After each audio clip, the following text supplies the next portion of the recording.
Without further ado, let's have Gary Underwood come out and lead us in a word of prayer. It's good to see all of you. We're excited to get this thing started this year. Had a couple of you this morning tell me that I need to pray really hard for Saturday. I think I need everybody to join hands and let's all pray real hard. Okay? Let's pray. Dear Heavenly Father, we thank you so much for a beautiful day, great opportunity to gather together with so many friends and have some great fellowship and food and get to enjoy a great speech. Lord, we just ask you that you use us today. Give us strength. Thank you for the food that we're enjoying. And use us today in your work. In your Son's name we pray. Amen. Thanks, Gary. We have a special guest who will actually be one of our speakers in a few weeks, Jeff Long. I think he's out doing a radio, so I can probably say this. Yeah, we are excited about it being football season. Not real excited about opening with Auburn. Let's just say that. But I can say that while Jeff's out. But when he comes in, I won't say that. But anyway, glad to have Jeff here to hear Coach Wannstedt. He actually hired him at Pitt, and so glad to have him come down and make the trip to hear Coach speak. Want to remind everybody, if you've got friends now, I actually had somebody text me from out of state. You can text them right now on your phone before we ask you to turn it off and tell them to go to lrtouchdown.com, and they can see everything that's said today from Coach, live stream every week. And if you miss Coach's speech, you can actually go back and we have it recorded within an hour or two and posted online. So just want to remind everybody about that. If you're not a member, I encourage you to join up. It'll save you some money over the course of the year with our lunch. We can use the money. We certainly can, even though we've got great sponsors. We've got several different levels. From $60, $85, $135, $275, 50-yard line, and so forth. We appreciate all of you who have joined already. I'd like for us to have a great year membership-wise, and you going online, you coming here and joining makes a big impact on that. I do want to thank our sponsors real quick if we can. Every week we have a Twin City Limo that picks up our speaker. Glad to have Popeye handling that for us. Thank you, Popeye and Twin City Limo. Cranford Johnson Robertson Woods, they are handling our promotion for the Cliff Harris Award nationally. Little Rock Convention and Visitors Bureau, do appreciate them, and glad to be called the Little Rock Touchdown Club. 103.7 The Buzz. And Coach, you sound like you were having too much fun on the radio show. You probably gave a whole speech out there, didn't you? Probably so. Pat Bradley and Justin Aker doing their show out there. And they actually also, too, while people are driving around, they can turn on, they can hear Coach's speech, at least most of it there. So glad to have the Buzz as a sponsor. Epic Health, Arkansas Urology. Mike Whitfield, glad to have Epic back. They're growing nationally. What they're doing for men's health. Guys, make sure and take advantage of them. Go by and get a free testing. You'll hear more about them throughout the year. Also, Wendy's. Our sponsor for the Dan Hampton and Willie Rofe Awards. We appreciate Wendy's and Nan. Judy Henry, Wright, Lindsay, and Jennings Law Firm. Where's Judy at?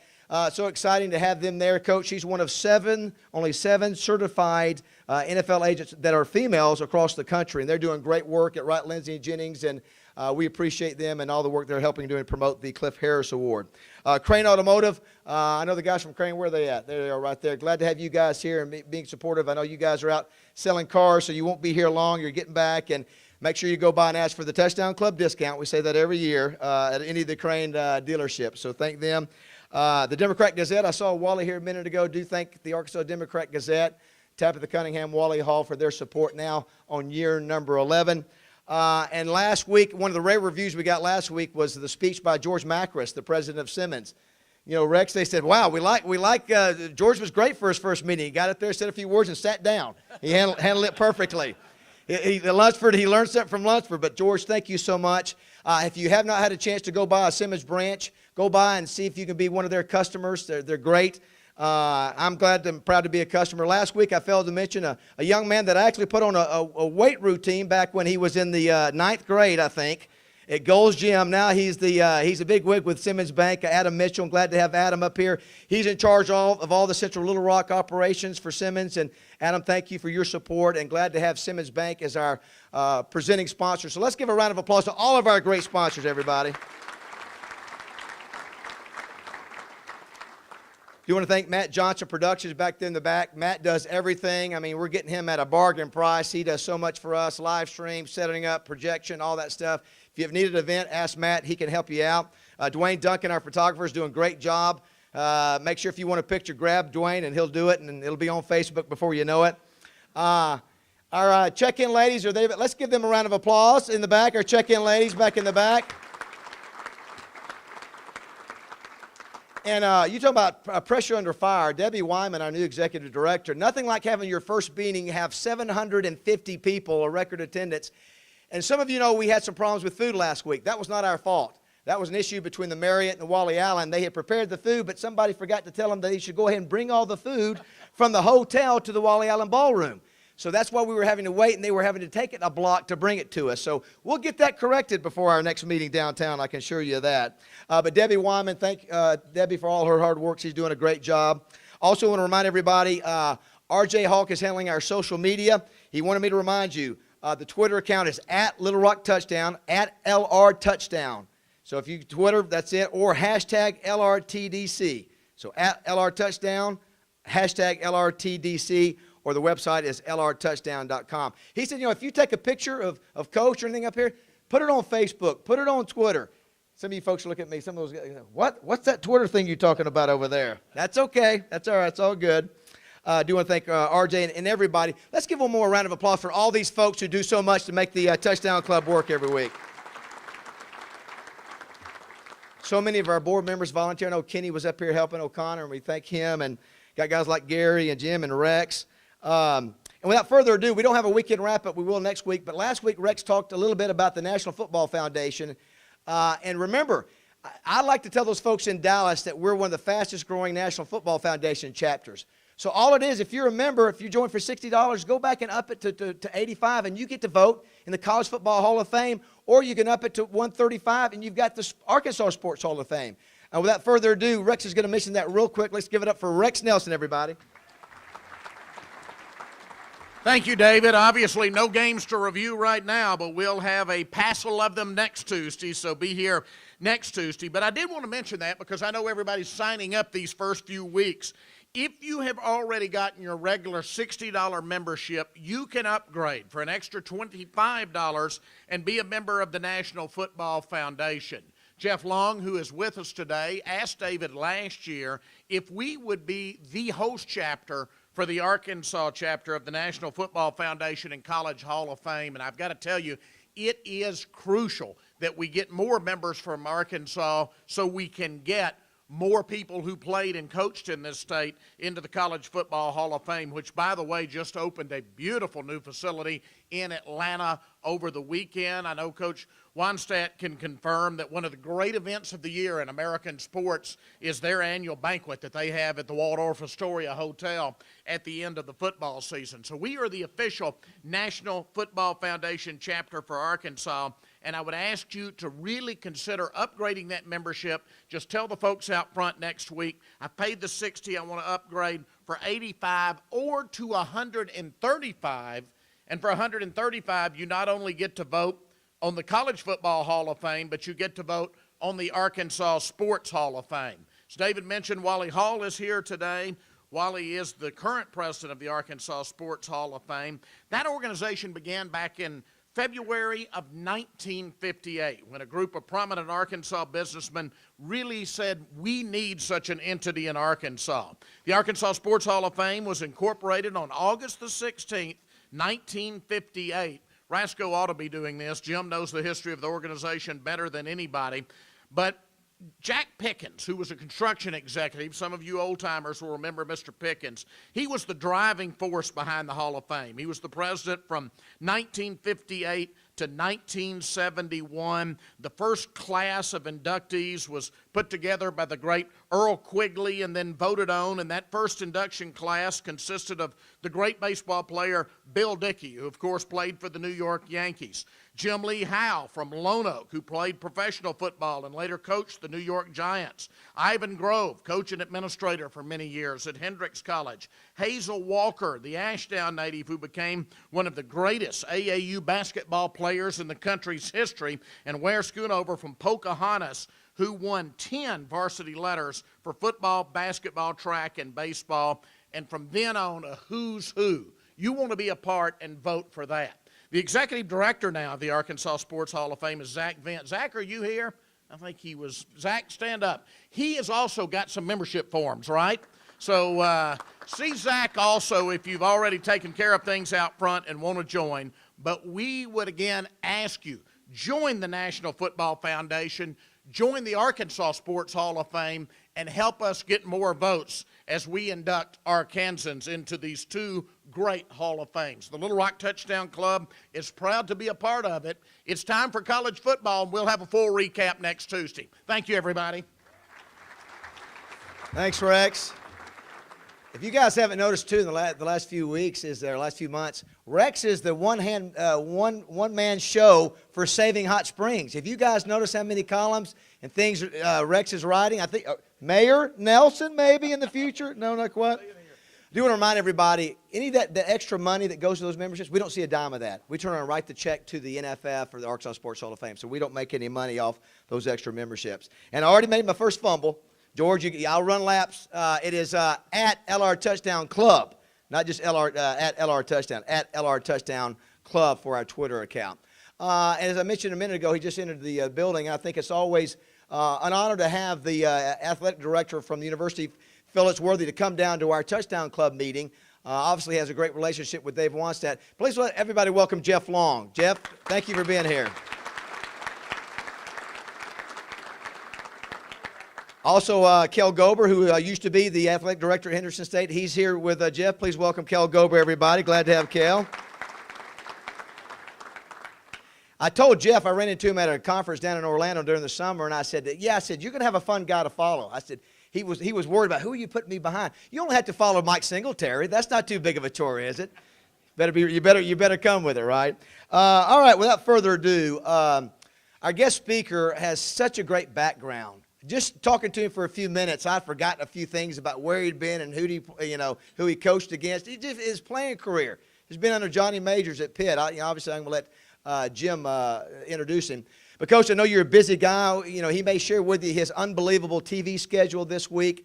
I know, obviously, I don't know if you're going to be coaching anymore, but we're really happy that you were able to squeeze us into your schedule. And to be quite honest with you, Coach could have charged a lot more money. And we probably couldn't have afforded him, so he did give us a nice discount, which we appreciate because we're a small market club, and it's guys like you who can take time to come that really fire us up. So we thank you, and without further ado, you're going to get the introduction like you've never had before. Ladies and gentlemen, please welcome Jim Rasco to introduce Coach. Thank you, David. In doing my research to prepare my introduction for today's guest, I started by going back to his high school days in his hometown of Baldwin, Pennsylvania. I found that Pennsylvania's first-team All-State tackles in 1969 were Randy Crowder of Farrell High, and Randy went on to be an All-America defensive tackle at Penn State in 1973 and then spent 3 years with the Dolphins and 3 years with the Tampa Bay Bucks. The other All-State tackle was Dave Wannstedt, who stood 6'5" and weighed 220 pounds. In August of 1970, Wannstedt was a starting tackle in the Pennsylvania High School All-Star Game and earned a football scholarship at the University of Pittsburgh. At Pitt, Dave was a 3-year starter at offensive tackle, and I did find one game action photo. It's hard to find game action of an offensive tackle. But here he is, number 76. I wish we could blow that up on the screen. And he is giving futile chase to Tulane's punt returner on the longest punt return in Green Wave football history. I showed this to him earlier, and he said if he was on the punt coverage team, Kellen Pitt was in trouble. All right, get back to my notes here. In my 1973 issue of Street and Smith, Dave is listed as a prominent lineman returning for the Panthers. And I have the 1973 program of Penn State versus Pittsburgh. You'll notice that the tailback for Penn State was John Capoletti, number 22, who won the Heisman Trophy that year, unanimous All-American.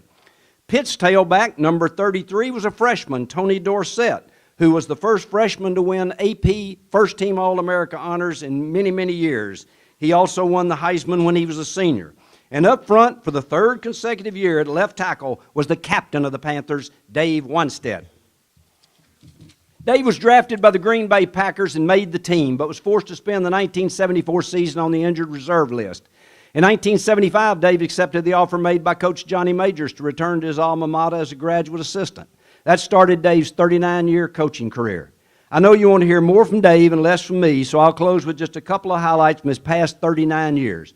Dave hooked up with Jimmy Johnson while both were on the staff at the University of Pittsburgh. When Johnson left to become the head coach at Oklahoma State, Dave Wannstedt became his defensive coordinator. Then on to the University of Miami, which featured a national championship in 1987. From there to the Dallas Cowboys, still the defensive coordinator, and a Super Bowl win in January of 1993.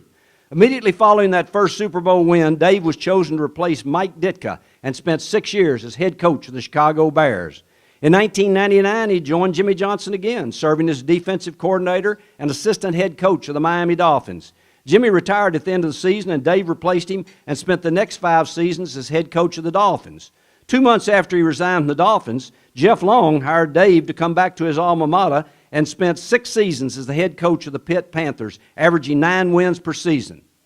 He has spent the last 3 seasons as assistant coach in the NFL. Now, after 39 years, he's retired from coaching and has recently joined Fox Sports. And every weekend, he will be in the Fox studio in Los Angeles covering college football. Most of you know that at the invitation of Coach Brett Bielema, Dave has spent time in Fayetteville watching the Razorbacks and will be able to offer insight that we won't be able to get from anyone else. So now, at left tackle for the Pittsburgh Panthers, please welcome number 76, Dave Wannstedt.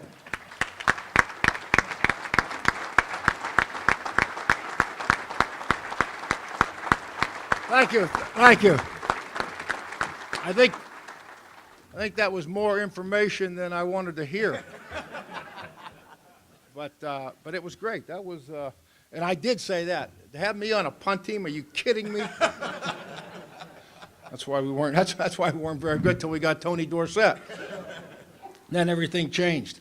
Now, I heard that Mark May's coming in here. Let me just tell you this. When Mark May shows up here next week, I was on the staff when we recruited Mark to Pitt.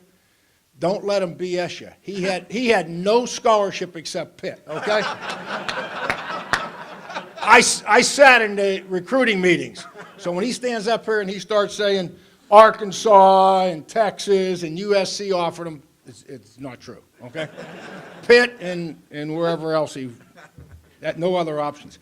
You know, this is, now I did see the cover, and Dave, I guess I got this one with you. I saw the program cover, and it had me with a big smile on my face at the Dolphins hugging a player. And I was excited to come down here. I got to be honest with you.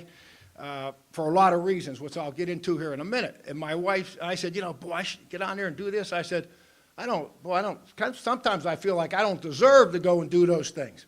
And she said, you know what? When Ricky Williams decided to go and smoke dope, you didn't deserve that either. So that cost me a job, and so I'm here, okay? I'm here. But that's who I'm hugging in the picture, Dave. But I say that in jest. Ricky and I had the same, we have the same birthday. Ricky did a great job for me. I mean, it was very unfortunate. When we made the trade for him from New Orleans, you know, the next year, he led the NFL in rushing. You know, he was the MVP in the Pro Bowl and rushed for 1,865 yards, and it was just unfortunate, obviously, the way everything went. But that's coaching, and this time of year, this is the most exciting time of year for coaches. I don't know if you realize that, and I'm going to tell you why. Right now, in the coaching circles, we use this term, everybody is infected with optimism. Every coach, and this is what Brett's thinking right now, and I've done it. He's sitting there, and he's so fired up. He's in training camp. He's looking at his team, and he's saying, you know what? He's telling his coaches, this may be the best condition any team has ever been here at Arkansas. He's looking at his recruits and saying, God, you believe that Johnny look how big he is. He's gained 20 pounds, right? Your recruiting class looks better than it ever was. Then you're pounding this message to your players over and over. Now the players have to do all the interviews with the media, TV, radio, you know, internet, everything, and they're sending the same message. Who's reading all the social media? The fans and the alumni. They're saying, it's great, it's the best we've ever had. Now you got to go play a game. And after a game or two, they want to fire the coach, okay?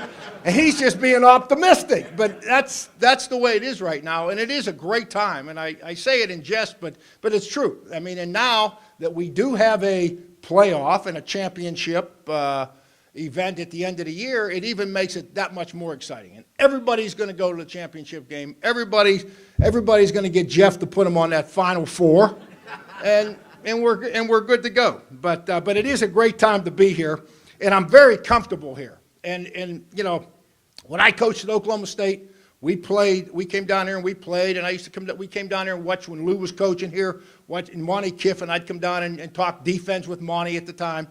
But the biggest reason that I'm most comfortable is because of the people. We mentioned Jeff.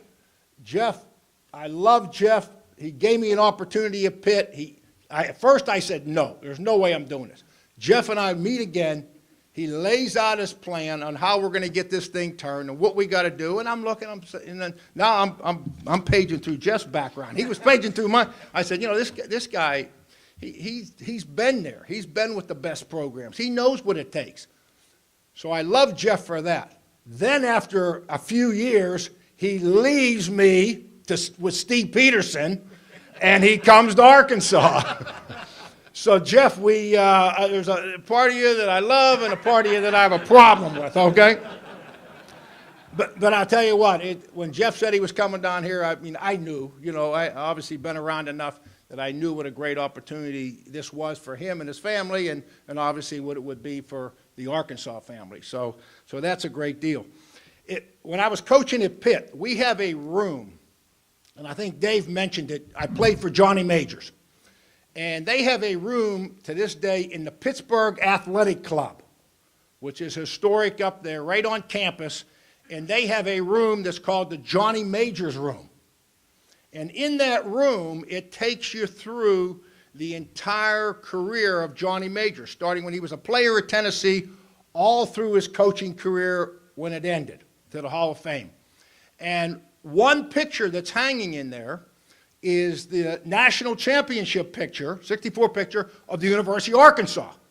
And Johnny, if you weren't familiar, was an assistant coach on that staff. So every week, that's where we would take the recruits and have breakfast. I would talk about the history of, you know, Pitt, the All-Americans, the I hate to say it, Mark Mays, you know, the Tony Dorsetts, on. And we would talk about Johnny Majors. All the recruits wanted to know this. And in that picture, and as he mentioned, Coach Majors gave me, I coached him, I played for him, he gave me my first opportunity to coach. And in that picture, it's amazing. There's Bobby Roper. You guys know Bobby Roper. Well, Bobby, I'm going to give you a little story with a few guys that I know. Bobby coached me at Pitt. He was on Johnny's staff. And Jackie Sherrill leaves and goes to Washington State. And when we win the national championship and beat Georgia in '76, Bobby Roper was the defensive coordinator. Now, Jackie Sherrill somehow got a ring, and Jackie tells people he was the coordinator, but Bobby Roper, I'm saying that in jest, Bobby Roper was the defensive coordinator. And so Bobby is a great guy, and now his son, as you know, is the new, he's going to be the guy, if Florida turns it this year. His son, Kurt Roper, is the offensive coordinator. He's going to have a major influence on it. Then you look at the picture, and you see Ken Hatfield, okay, Coach Hatfield. I got to tell you this story. I'm at the University of Miami now, and who was the running back? Barry Foster, was it? Barry Foster. They're running the wishbone, and they're going to come up and play us in the Orange Bowl. And I said to Jimmy, you know what? You know, we had a pretty good team then, and they had a good team then. And I said, they're running this wishbone. We don't ever see this. Why don't we do this scheme where we line up the two tackles? I said, because I'm scared to death of the quarterback, and if they pitch that thing, you know, we're in there, you know, just obviously we're just drawing stuff up, clinic talk. And I said, how about if we do this scheme where we slant everybody to the outside? And that way we'll take care of the quarterback and the pitch, and if they hand it to the fullback, I said, Jimmy, when has a fullback ever done anything to us? You know, he says, you're right. You know, he's sitting there in a chair. You're right. Fullback, please. So we put this defense in. I can't wait to call it. We got them backed up on the 1 yard line. Remember the play? I make the call. Hogs out, or what the heck ever we called it. I don't know. I'm sitting there, you know. Let's see this. Jimmy's sitting there. He's standing there like this. They hand that ball to Barry Foster. He splits us so fast up the middle. Next thing you know, he's running by our safeties. The longest yard, to this day, I still think, in the University of Miami history, is that run by Barry Foster against us. So Jimmy, standing there, he's got the game plan. He says, hey, Dave. And I see him. He's tearing up the hog special. He says, we've won like 25 games in a row here, okay? We don't need the hog special. Fortunately, we had Michael Irvin and Vinny Testaverde and a few guys, so we survived. But, so I did have experience with Coach Hatfield. Jerry Jones is in that picture. First time that I meet Jerry, we are at Oklahoma State, and Jimmy says, well, you know what, let's take a staff trip. Man, we're fired up. You know, I'm 23 years old. All the coaches are young guys. We all left Pittsburgh to go with Jimmy because we believe in Jimmy. We show up at Oklahoma State. He says, hey. I says, wow, there's not very many guys out here in the field. Oh, he says, we're on probation. We only have 30 scholarships. I said, 30 scholarships. True story. Okay. So he says, but don't worry about it. We're going to take a staff trip. That was going to make up for the 30 scholarships. I says, where are we going? He says, have you ever been, now, I'm from Pittsburgh. You know, have you ever been to Hot Springs, Arkansas, the races? No, but I'm in. I'm going. He says, okay. He says, the motorhome will be here to pick us all up in about an hour. Great, I'm in, Coach. We got the wives. We load up. You know, one of the alums had a motorhome. We had 30 guys in a motorhome for 15 people. Every time that moved, you know. But we're having a few pops, and we're driving down, and we're having a great time. Great time. So we get down here, and we had a couple little townhomes or something. We were going to spend the night, go to the races. He says, hey, I got a friend of mine that's going to come over. He said, and an old teammate of mine, he's going to come over and he's going to bring us some refreshments and stuff. I mean, we literally had no money to, like, get a beer. Jerry shows up. Here comes this big Cadillac, right? Big Lincoln or whatever. It was a Cadillac or Lincoln. He pulls up. Jerry comes in, and he's got the beer for us. You know, we're, oh, God, this is the greatest. So we meet Jerry. Okay, fast forward now 8 years.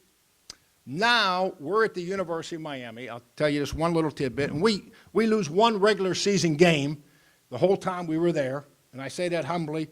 Lou Holtz, the only game we lost to was Notre Dame, 31, because we decided to go for two. Okay, you know there's a lot of Lou Holtz. I'm not going to get into that story. That's a whole nother story. Jimmy Johnson, Lou Holtz, okay? I'm staying away from that one. But, so now we're at Miami, and bored, if you can believe this is how sick we were. Boredom is setting in. It's like Jimmy says, God, we going to get an NFL job? What are we going to do? We're crushing everybody every week. I mean, it was just, and so everybody starts applying for jobs. I get a job with the Miami Dolphins. Don Shula hires me. The phone rings. I'm on the job 3 weeks. Jimmy says, hey, meet me down at Carlos and Pepe's.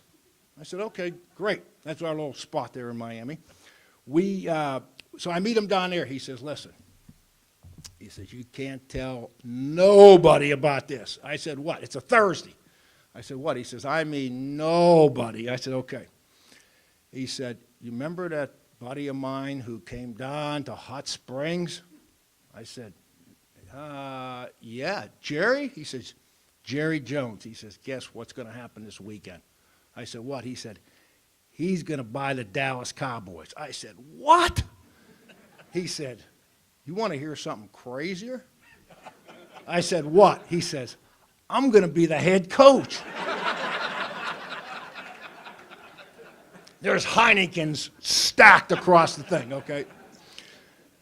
He said, you want to hear something crazier? I said, what? He says, you're the defensive coordinator of the Dallas Cowboys. I said, whoa. I just got a job here with the Dolphins, Coach Shula. I said, you know what? He says, where are you going to be what are you doing this weekend? I says, I'm speaking at a Coach a Year clinic in Dallas. Swear to God. At the Marriott down there. And so I get done speaking, just like this. I'm done. My bag's there. I'm going to head to the airport and fly back to Miami. I put that story out of my mind. I didn't even want to pretend like I heard Jimmy talking about that. Guy walks up to me, baseball cap on. Coach Wannstedt. Yes, he says, I'm Tommy. I'm with Yellow Cab. You're supposed to come with me. This is, I said, okay, where are we going? And he says, Coach Johnson is at the Quality Inn on LBJ on 35. Come on. I said, well, if Jimmy's there, I'm going. I jump in the cab, got my bag. We go up. He hands me a piece of paper. He says, here's where the room is. This is where you're supposed to go. I go up, knock on the door. Somebody opens it. Huge suite at the top of the Quality Inn. In there sits Bum Bright, who owned the Cowboys, Tex Schramm, Jerry, 1,000 guys with suits on, attorneys, and Jimmy's there. And I walk in, and Jimmy and I hug, and Jerry gets up. Dave! Jerry hugs. We're hugging. I said, what's going on? Jimmy says, come on, let's go get a drink. Keep in mind, my bags are sitting there. I just spoke at a clinic. So we get downstairs. Jerry leaves. Jerry comes by. He says, hey, I'll be back in about an hour or two. Meet me at Love Field. Great. So Jimmy and I meet him at Love Field, and Jerry's jet comes in, and Jerry gets out again, hugging. Jimmy, congratulations, Dave.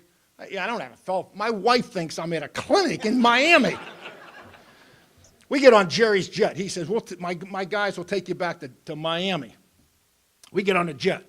There's Jimmy, Linda Kay, and myself. And we're flying back, and we're having a great time. I says, God, I said, what am I going to tell? Jan's got to wonder where I'm at. I said, I was supposed to be home 8 hours ago. The pilot leans back and says, use the phone. We didn't even have a cell phone, Use the phone. What phone? He says, the plane phone. So I pick it up. I give him the number. Phone rings. My wife answers. She's in Miami, kid in each arm. Where you at? I says, you ain't going to believe where I'm at. I says, do you remember that guy in Hot Springs? I said, I'm not going to go through the whole story, but I'm in his jet. We're going to Dallas. Jimmy, blah, blah, blah, blah, blah, blah, blah. Start packing the boxes. And that's truly how the whole story, and as crazy as it sounds, that's what happens. And then and then we go to Dallas, and we're 0-6, and you don't want to read the papers. You know that infected, exciting attitude I was talking about? Well, we had it at Dallas, and by about week 6, they had enough of us. But anyway, yeah, I talk about Jimmy. Jimmy had the most I was with him for 14 years. And when he got married the second time, I was best man in his wedding. He's had more influence on me professionally than anyone else. And to this day, we talked 2 days ago. And the thing about Jimmy, if you really think about this, and he talks about his days at Arkansas, he was a psychology major. I mean, that's all we used to hear, psychology major. I was a psychology major. Okay. Jimmy Johnson, if he would have stayed at the University of Miami, in all honesty, and I know he's into the Hall of Fame, he would have won 5 national championships, at least. He might be still winning them. If he would have stayed at the Dallas Cowboys, if we could have kept that thing together, he would have won 5 Super Bowls there. I mean, the guy is probably as good a coach on any level. It's amazing. College, he made the transition. Everybody talks about, can you go from the pros to the college? Jimmy did it. And Jimmy did it at the highest level. And there were 2 things that he always used to talk about. He used to say, hey, the Pygmalion theory. He says, I was a psychology major. He'd come back with it. Okay, tell us the Pygmalion. He says, you know what? If we treat these players, and start at Oklahoma State, if we treat these guys as bad as they really are, he says, and we stink, Dave, okay? If we treat these players like they are, they're always going to be like they are. But if we treat them like we'd like them to become, someday, hopefully quit before we get fired, someday they'll become those players.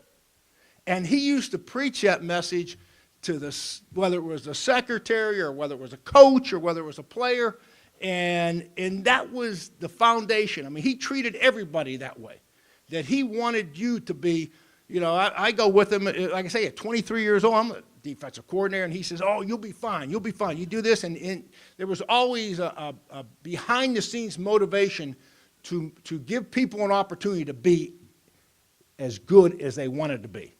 And like I say, if he would have stayed at Miami or to Dallas, there's no telling how many games he would have won. The other thing that Jimmy used to always preach was the foundation. And he used to say, you know what, whether it's the business world or whether your personal life, you know, football, hey, we're going to lose games. Bad things are going to happen. But he used to say, if our foundation is solid, personally, you know, football, business, we'll survive it. We will get over the top. And the story that I remember, we're getting ready to play the Kansas City Chiefs. We're 0-5, I don't know, 0-8, it didn't matter at that point. And we're 0-something. And we're playing the Chiefs. And that's when Joe Montana had just signed with the Kansas City Chiefs, remember a few years back. And I said, another great suggestion I had, I said, hey, Jimmy, why don't we kick off this week like we used to do at Miami? You know, we'd kick off, and they'd get the ball, and we'd knock them backwards for 10 yards, punt, we'd get it at the 50, Vinny would throw a touchdown and bring the hot dogs on. Here we go. And he says, what do you mean? They don't do that in the NFL. You know, you always take the ball. And I said, yeah, but we've had good practices. We feel good this week. We can get these Chiefs. Joe Montana, you know, who's Joe Montana? We get out there for the coin toss. Marty Schottenheimer's head coach. I'm up in the press box. Deep down I'm saying, well, maybe hope we don't win the toss, you know. We win the toss. We're going to kick off. So that means they get the ball the second half, too, in the NFL. It ain't like college. So Joe Montana's out there for the thing, and he's standing there. He's saying, okay, you're giving me the ball. That's what he's thinking, right? We gave him the ball. We kick off. They get the ball. They drive it down, right down the field. Joe, you know, completes. He goes 8 for 8, throw a touchdown, and we're down 7-0. There was complete silence on the phone. Usually, you know, there wasn't even a scream. Usually I'm screaming at Butch Davis or Dave Campo or Jimmy screaming at us. You know, they're driving. There wasn't a word said. I mean, we were all thinking the same thing. You know, you idiots, you know, what do we... They may run us out of the league. We're 0-8, and we just kicked off to Joe Montana. Okay? We go in there, and we got to watch the damn film on the next day. Okay, that's the worst part about coaching. We're in there, now I got to put the film on, and I'm just hoping that we can get through this film quick enough before Jimmy sticks his head in and says, run that back, you know. Let me take a look at that play again. About as bad as my picture up there with covering the punt. So he says, Don, and the Kansas City Chiefs, the New York Giants had just won the Super Bowl, and they were running what's called a 3-4 defense. You guys know 3-4. We were a 4-3, and Kansas City was running a 3-4. So I said to Jimmy, I said, you know what? I'm going to blame it on our defense, I'm thinking. I said, you know what, Jimmy? Maybe we're not doing the right thing. He said, what do you mean? I said, maybe you know, the Giants won the Super Bowl. Kansas City just drilled us 45-0 or whatever it was. I said, they're running the 3-4. Maybe we need to think about converting to the 3-4. You know what he said to me? He says, Dave, what's our foundation? What do we do? What do we know? We got to get better players. If we get players, we know that our scheme will work. You have confidence? No, we'll kill people with this. We've done it. But right now, it's not happening. Stick with it. At the end of the day, they named the scheme that we put, the college 4-3, and they still call it that in the NFL. You know, that college 4-3 that those guys from Miami came and they instituted into the NFL. You know, so if people ask me, as close as Jimmy and I are, you know, what would be one or two things that stick out, qualities? Hey, it would be one, how he treated people and tried to get everybody to go to that next level. And the second thing would be the foundation. You know, now if you don't have a foundation, obviously there's going to be cracks and it's going to crumble. It's going to crumble at the end. But those two things really jump out, and I thought they're kind of interesting, you know. This, I did have an opportunity, they mentioned, I came down here this spring. Coach Bielema was nice enough to ask me to come down, and with the graces of Jeff, I came down and had an opportunity to sit in staff meetings. I sat in their assistant coaches meetings. I watched practice. We evaluated film. Brett and I would talk every evening, every morning, and just kind of exchange ideas. And, the one thing that I was really impressed with, I mean, these players, I talked to the team, these guys have been through a tough couple years. They really have. And I really believe that with Brett's personality, they've got a great staff, that the players are hungry. I mean, the practices were good. There was great effort. And there's a difference between enthusiasm that you have to give, false enthusiasm, and real enthusiasm. And the players were excited about practicing. I thought there was great rapport with the players and the coaches. And they got to recruit and get players. I mean, that's all part of the process. There's a lot of talk about the style of offense. Is a pounded type of offense, is that the way to go? You see the Auburns. You're going to see that in the opening game, right? They're going to be 5 wide receivers, and they're going to be spread, and they're going to be thrown all over the place. Well, now that I'm an analyst, is that what you called me? An analyst? Now that I'm an analyst, it's funny. When I was a coach, you're an idiot. Why are you doing that? Now I'm an analyst. I got ADs calling me every day. Dave, what do you think about this now? My guy's doing this. Now I'm an expert, right? I've got smart overnight. But so I'm studying these different conferences. And when you talk about the winningest team out there in the Pac-12, you look at Stanford. Stanford lines up, and they're running the offense very similar to what Arkansas is. They're ponding the football. And they're trying to go their 5th BCS game. And you look at Alabama. Talk to Nick Saban. I mean, Nick, you know what he does. He's going to line up. They're going to play defense. They're going to run the ball. They're going to do good kicking game. You talk about Michigan State. Michigan State might be as under the radar a football team as any school in the country. And I know that their defensive coordinator got the award here last year. Well-deserved. 13 wins. Are you kidding me? And Mark Antonio, was at Cincinnati when Jeff and I were there at Pitt. And, hey, he's lining up and he's pounding that ball and play pass and playing defense.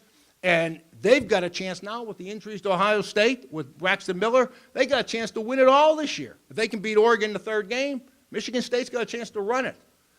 So the point is, you got to be a little bit patient, not just with the coach, but with the system. It will work. It will work. And the knee-jerk reaction is we need to be throwing it. And when you throw the ball, it's more exciting for fans, but it doesn't necessarily win you championships. And that's what we're all trying to get here. But, so I'm excited from what I've seen and talking to the coaches and players. I think I can't wait to start following Arkansas. I really can't. And I know the first game is a big one, but I'm optimistic. I am optimistic at this point. At this point.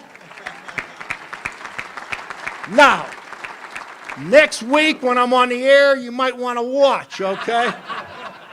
So we'll see. But no, I'm kidding. But hey, it's great being here. I'm not going to stand up here and lecture you, but again, the comfort zone of me being here. I'm going to open up for a few questions. We have time for a few? Yeah, we do. We'll open it up for a few questions here in a second, but just know that this is a treat for me to be down here. I mean, I'm very, because of the relationships that I've had with people at the University of Arkansas over the years, between Dallas, Oklahoma State, Jimmy, Jerry, everybody, I enjoy this. I really do and appreciate it. And I'm going to ask the first question, Coach. Wait, let me put a stipulation on these questions. No Jimmy, Jerry questions, okay? You still got something to say? Sure. Dave always has something to say. He's changing his question right now. I promise you. I think it would be great to hear some Jimmy Jerry stories. What do you guys think? I think that, Coach, and also, too, maybe your memories. Obviously, you came to Little Rock to play, when you were at Oklahoma State, and also Miami. Maybe just some memories of that. But, yeah, definitely, I'm sure you could share some interesting, over-the-top, private. It just stays within this room, right? Anything that he says between Jimmy and Jerry.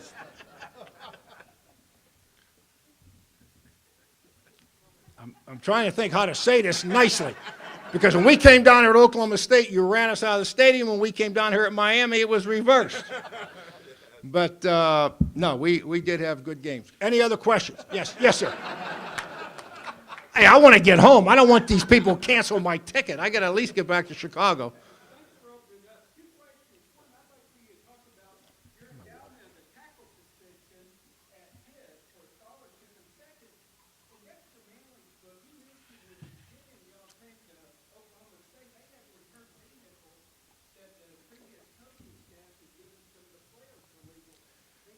That's why we only had 30 players on scholarship. You didn't listen to the first part of my question. And you know what? Playing offensive line in Pittsburgh, I didn't listen to the first part of your question, but I'm going to finish it because it's a good one. You know what's interesting? You're talking about players win games, not coaches. Joe Gibbs said that one time, and I remember we were all sitting around saying, very few coaches would be secure enough to say that. Hey, it's the players. It's not me. I'm at Pitt as a junior. We have one running back that rushes for about 400 yards. Okay, we win 3 games or something. Terrible. The entire offensive line is back. The next year, we have a running back rush for 1,650 yards. It was the second most of his total ever in college football. Tony Dorsett. Trust me, I didn't block anybody any better, okay? The difference was the guy carrying the ball. We blocked nobody, okay? Did that answer your question? Oh, my endowment. Oh, for the scholarship? You know what? That was really came from Jeff. Jeff and I talked about it, and I committed to endow a scholarship at the university, yes. Thank you for bringing that up. Very nice. Yes, sir.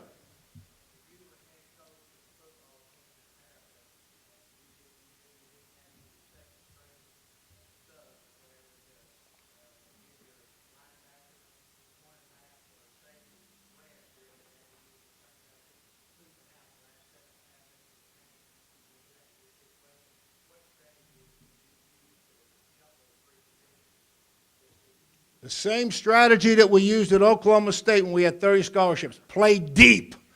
Back everybody up and let everything happen in front of you. True. That was really, our defensive game plans were simple back then. You know what? Thank you, because 2 days ago I became a grandfather of twin boys. I have 2 daughters. They both live in Chicago. I got 5 grandkids, and I have been married for 40-ish years. And, you know what's interesting about that? Because my wife has been up here. We've been doing a couple of things from time to time over the years, and I say, this is when we were like married 30 years, and I would say, boy, the last 15, 20 years have been the best. She'd sit there one Sunday, we'd go out, she'd get in the car, what the heck happened to the first 15? You don't even remember those. You weren't home, I was raising the kids by myself, right, guy? The whole bit. I didn't mean it that way, but I was trying to give somebody encouragement to hang in there. Yes, sir. When we beat West Virginia, probably, they were number 1 in the country. They already had the banner hanging up in New Orleans at the Hilton, and we were 28-point underdogs. But it was really an easy decision. We were 28-point underdogs, playing them in Morgantown. They were all lined up with the trophies. We had a rookie quarterback, a freshman. He threw an interception. Matt Cavanaugh was my offensive coordinator. I says, Matt, I've seen all that I can take. I said, go to the Wildcat. Wildcat, right? It originated right here. I says, go to the Wildcat, put LaShawn McCoy, who is not bad, put Shady back there, and give him the ball. That's our only chance. So we give Shady the ball about 44 times, and we win it and won that game. You know the interesting thing about that is a coach, and I'm sure Coach Bielema has this, Jeff. Double check on this, though. All year long, every week, I'm working on fake punts. I like fake punts. I like to have that stirred in there a little bit. So we're working on a fake punt every week. This is the last game of the season. And you got your checklist of special teams things, taking a safety, onside, squib kicks, all these different things. And taking a safety is another thing, where the punter catches the ball and he walks out of the back of the end zone, runs around, tries to use up the clock. In that game, think about how crazy it is. In that game, we ran a fake punt on 4th and 2 and made it, and the game ended with our punter taking a safety and running out of the back of the end zone. So, you never know. You never know. What about I think most of your TV work is going to be for Pac-12, is that right? Big 12, Pac-12, Big 10. Okay, so those conferences, and of course you've coached in obviously in the Big 12, you've coached the ACC, I guess Miami before they were the ACC. So what's your thought about all the SEC talk, the SEC conference versus the rest of the country? Obviously, their record, their record speaks for itself. I think from a national perspective, other conferences get a little bit worn down with it. I'm going to be honest with you. You know what I mean? Because everything is SEC, SEC, SEC. But you can't deny the success that they've had. So I think until other teams step up to the plate, and now the playoff system. What do you think that is? Why do you think the SEC is that much? I think there's the talent level. You know what's interesting? Being in the NFL all those years, we would put scouts, like recruiters, in different areas of the country. So when I was at the Dolphins, I was, head coach and GM, so I kind of had a big influence on where our scouts would go. And we would take the map, and we had area scouts all over the country and say, okay, everybody would put the little dart on how many prospects there are. And in that area of the country, including Florida, it was twofold. The number of players, population, I think the great high schools, that carry over to the college. And so that was a heavy area of talent, I guess is what I'm saying.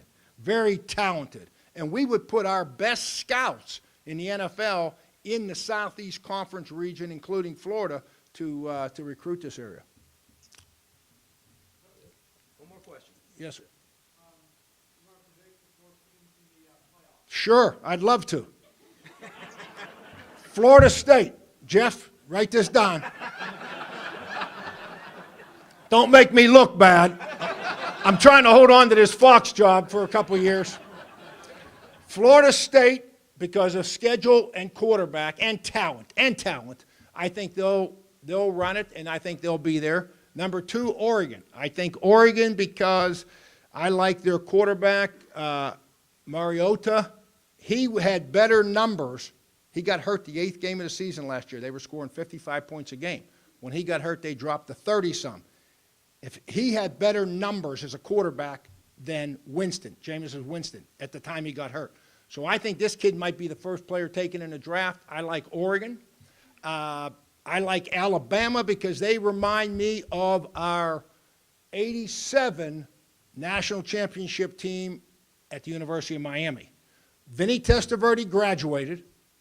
Everybody said we were number 1 all the way through the season, if you remember that year, and we lost to Penn State. One of the roughest losses, Jimmy says, that in his career ever. We were the best team. We turned it over. The next year, people weren't talking about us. We had a little guy named Steve Walsh who was going to take over at quarterback. We kind of got together as coaches. We said, we better play good defense. We better run the ball. And Steve, don't you throw interceptions. And we got a chance. And guess what we did? We won the national championship year. I think that's new offensive coordinator, defensive-minded head coach, and new quarterback. I think Alabama's in the Final Four. And my last pick, I'm staying with Ohio State. Even though they lost their quarterback for the year, I'll tell you why. He had Greg Schiano up there this spring. They hired a new assistant defensive coordinator. He got embarrassed in that bowl game against Clemson. And Urban Meyer's a heck of a coach. He knows what he's doing. Their recruiting classes, since he's been there, have averaged number 7 in the country 3 years in a row. So they got players. Their defensive line, my opinion, as an analyst, I think they got the best defensive line in the country. They returned not just the 4 starters, but the 4 backups. So I look for Ohio State, and they play, scheduling is a key. Scheduling is a key. They got one preseason top 20 team on their entire schedule. So they get a chance to make a run. I'm picking Ohio State. How about that? And anyway, I've talked enough. This is a great turnout. I mean, the enthusiasm here and the optimism is what it should be for championship programs, and with the great tradition. And that's what I talked to the team about here when I talked to them. I talked to Brent. The tradition that Arkansas has. Don't lose sight of that. Don't lose sight of that. And I know Jeff's got a big thing going on this year with the national championship team coming back, and hopefully that'll be a great success. I'm sure it will be, and I'll be pulling for those Razorbacks. Thank you. Dave Wannstedt, everybody. Great job, Coach. Mark May next Tuesday. Great to see Tommy Smith here today, too. Great for being here. If you're a 50-yard line member and have not got your picture made, come on up. We'll do that real quick. Thanks for being here, everybody. Mark May next Tuesday.